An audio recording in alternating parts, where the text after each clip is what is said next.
the next speaker will be José Barros, who is who was a long-serving director of External Relations Department for ANACOM and is now advisor to ANACOM on international connectivity and submarine cables.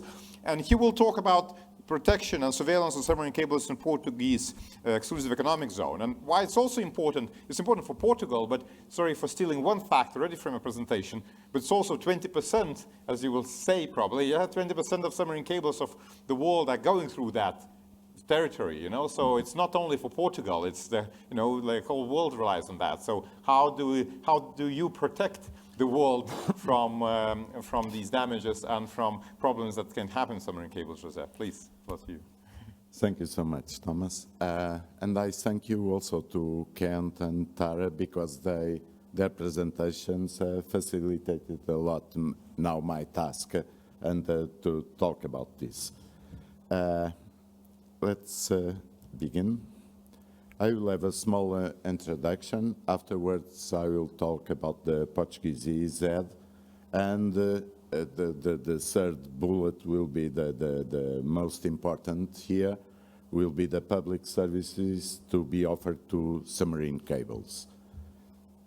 I will talk, but I will jump and I will be very fast about the value-added service to be provided by submarine cables, and afterwards I will have a fast conclusions. About introduction, Portugal intends to contribute to a constructive and innovative way, in a different way, to the constitution of the European Union Atlantic Data Gateway Platform, as Portugal is saying. One of the areas that Portugal can contribute and in a different way will be to identify service to be offered to submarine cables and also to promote services to be offered by the submarine cables. Let's talk about the Portuguese EEZ. The Portuguese EEZ is a very huge area in the Atlantic.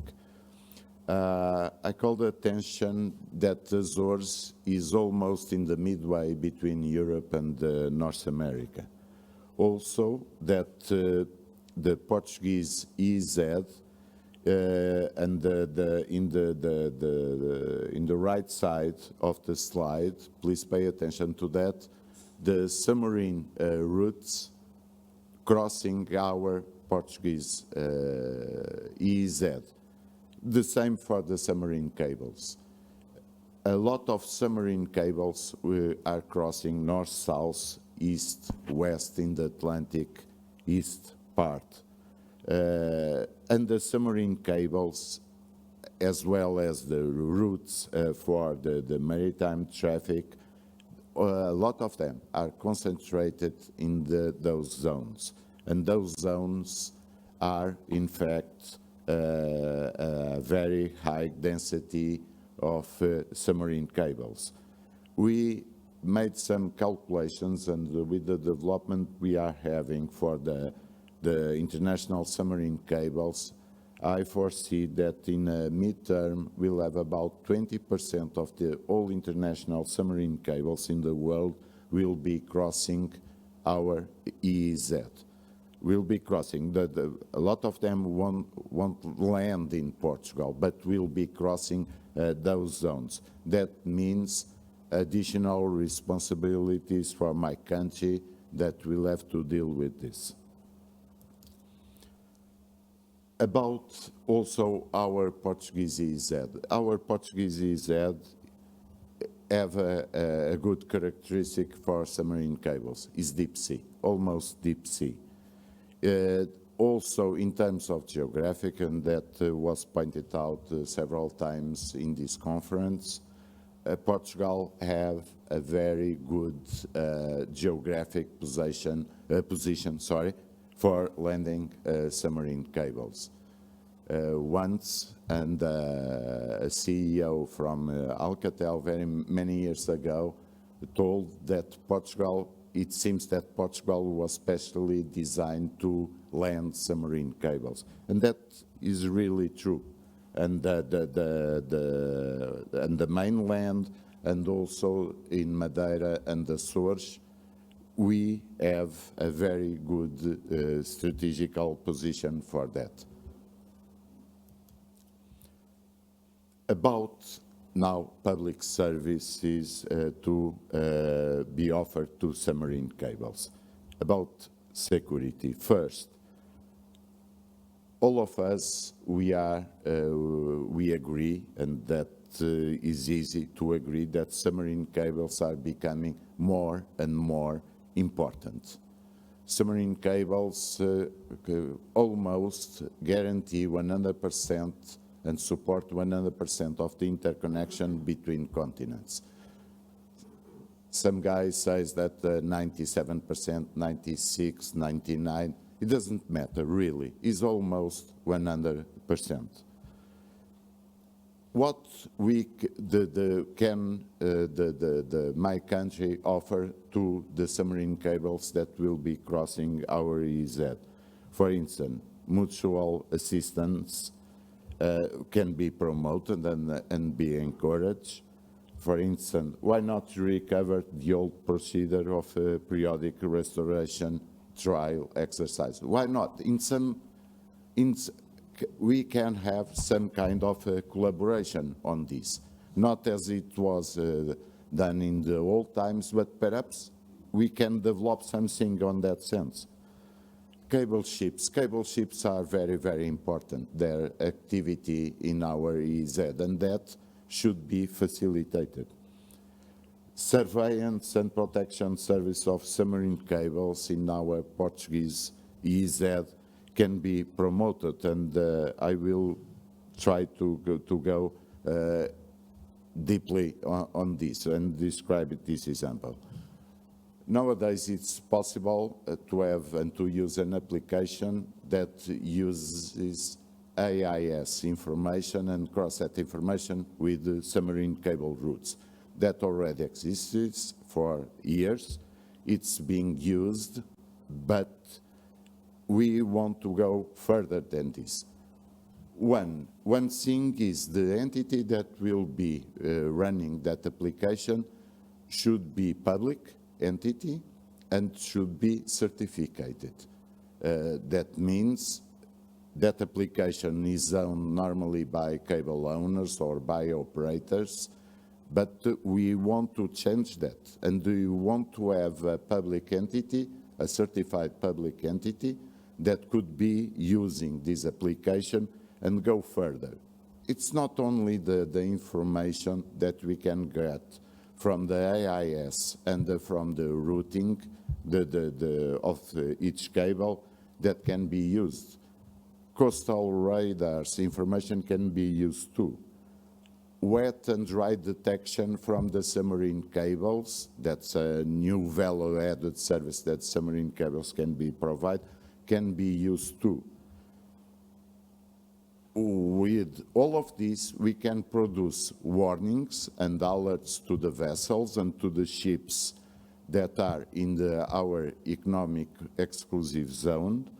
And, for instance, if they are following the route of a submarine cable in a low speed, that should turn yellow light on.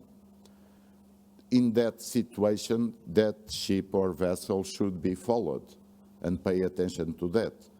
If it stops their speed over a submarine cables, that's for sure is a red light that will be turned on, for sure. And for sure that vessel or ship should receive an alert or a warning, and for instance, what are you doing there, for instance?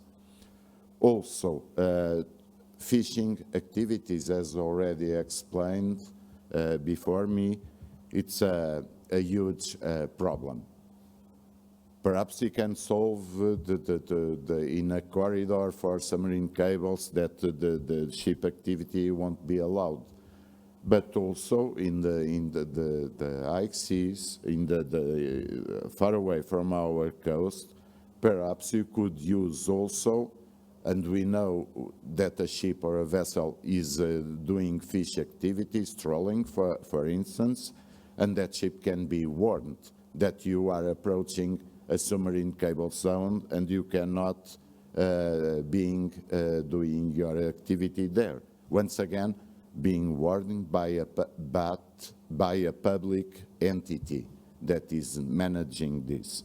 Also, being a private public entity, that public entity can produce reports and can deliver those reports by request, for instance, and this will constitute a proof in a court in a very different way if it is used by a private company.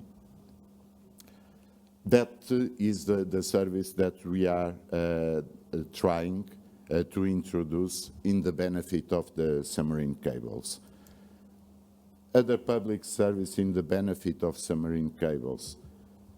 The Portuguese administration aims to create a research and development cluster for the utilization of telecom and energy submarine cables for environment and seismic detection. Of course, green energy to feed submarine cables should be obviously promoted, and easy licensing and permits for submarine cables are in our radar. I will be very fast. All of those interventions in this conference, PowerPoints, videos, and so on, will be recorded and will be available later on the website of ANACOM. That means everybody can pick there and know the link and use the link for any purpose. And then I will be very fast. This is a concern for ourselves, and we will be trying to solve it through an electronic portal. I will go also fast from here. We'll have already announced we'll have a new CamRing in operation. IP Telecom is taking care of that. But, that area, once again, is the encounter of 3 tectonic plates. That means a lot of seismic activity here. We have a national consortium that is investigating the utilization of the submarine cables for seismic and environment detection. This consortium is investigating the possibility to have the new CamRing, in the new CamRing smart repeaters. That means repeaters equipped with sensors. I'll give some examples. Pressure can measure the water column, temperature, vibration, accelerometers, and so on, in terms to detect tsunamis, earthquake, and the environment the information. Also, LEIA is investigating the possibility to use the utilization of submarine cables, but not using wet sensors, but using all the cable as a sensor. They call that the dry detection.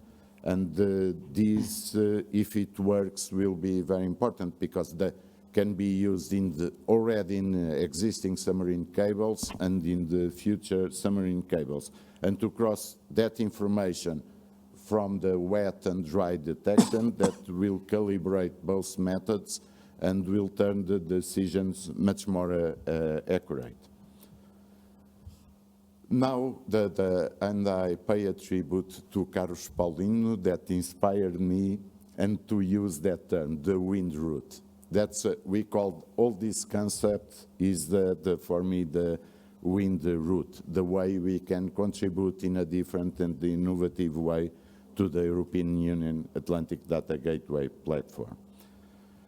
Portugal has a long story in the submarine cables, as already referred, more than 150 years. And now I pay a tribute also a colleague here that inspired me, and that phrase is not from me, it's from him, but I think it's a very good phrase. In the early days, telegraph cable served empires, then coaxial cable served nations, and afterwards, digital cables are serving people.